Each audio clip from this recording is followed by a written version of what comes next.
کی سرزمین اس وقت آگ اگر رہی ہے، آسمان سے بھی آگ برس رہی ہے۔ اف ہے، تف ہے ان بے غیرت مسلمانوں پر جو ان کے میزائل، ایران کی میزائلوں کو گرانے میں لگے ہیں۔ تف ہے ان بے غیرتوں پر جو اس ملک میں بیٹھ کر مسلمانوں کی مخالفت کر رہے ہیں۔ در پردہ یہودیوں کے وہ اعلیٰ کار ہیں اور صلاح کار ہیں، وہ یہ کہتے ہیں کہ یہ ایران والے صحابہ کرام کو گالیاں دینے والے ہیں، ازواج رسول پر لعن طعن کرنے والے ہیں، یہ کرنے والے ہیں، وہ کرنے والے ہیں۔ یہ بات اپنی جگہ پر رکھو، تاریخ کو اٹھا کر پڑھو، کون کس کا مخالف ہے، کس نے کس کو مارا ہے، کس نے صحابہ کو گالیاں دی ہیں۔ ایمان یہ ہے، اسلام یہ ہے، پیغام مصطفیٰ یہ ہے۔ مصطفیٰ کے غلاموں صحابہ کا یہ وتیرہ اور طریقہ رہا ہے۔ ہمیں حضرت عمر بن خطاب نے کہا تھا، یا رسول اللہ صلی اللہ علیہ وآلہ وسلم، ہم نے جب مومن اور منافق پہچاننا ہو تو کیا طریقہ کار ہوگا؟ تو حضور علیہ السلام نے فرمایا، اے عمر میں بتاؤں کیا طریقہ کار ہوگا؟ اس کے سامنے علی کا ذکر کرو، ماتھے پہ سلوٹ پڑ جائے وہ منافق ہے، سینہ چوڑا ہو جائے تو وہ مومن ہے۔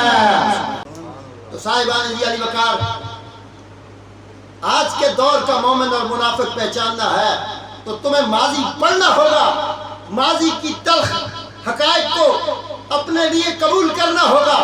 یا کھل کر حیدر کرار کا دشمن بن کے آ، یا کھل کے حسین کا دشمن بن کے آ، یا کھل کے امام حسن کا دشمن بن کے آ، یا کھل کے اہل بیت کا دشمن بن کے آ۔ یہ دو نمبریاں نہ کر۔ سوچ 40 ہجری سے 132 ہجری تک ممبروں پر مصطفیٰ کی اولاد اور مصطفیٰ کے ویر مولا علی کو ممبروں پر گالیاں کس نے نکالی؟ پوچھ تاریخ سے، تاریخ بھی یہ بتاتی ہے۔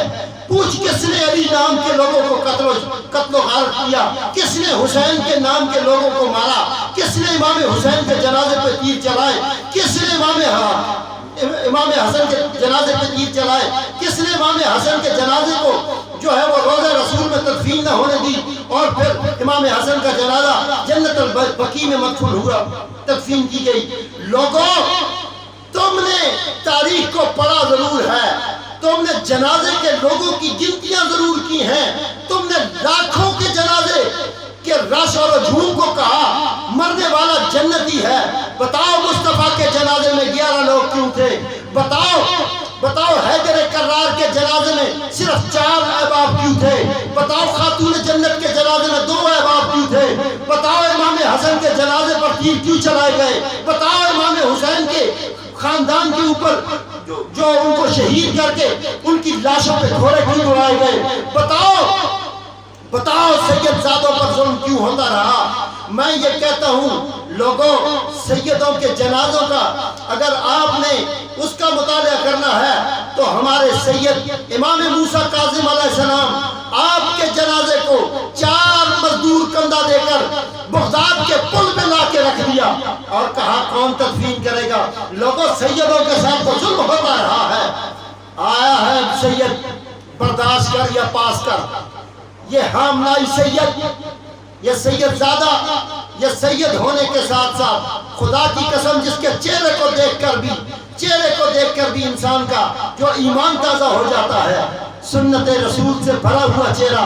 کل تم اپنے فتوے لے کر داڑھی اتنی ہونی چاہیے اور آج تمہیں تکلیف ہوتی ہے، موت پڑتی ہے، کلنج پڑتی ہے کہ علی کا خون کیوں آ گیا ہے۔ لوگوں، مسلکوں کی دکانوں کو بند کرو۔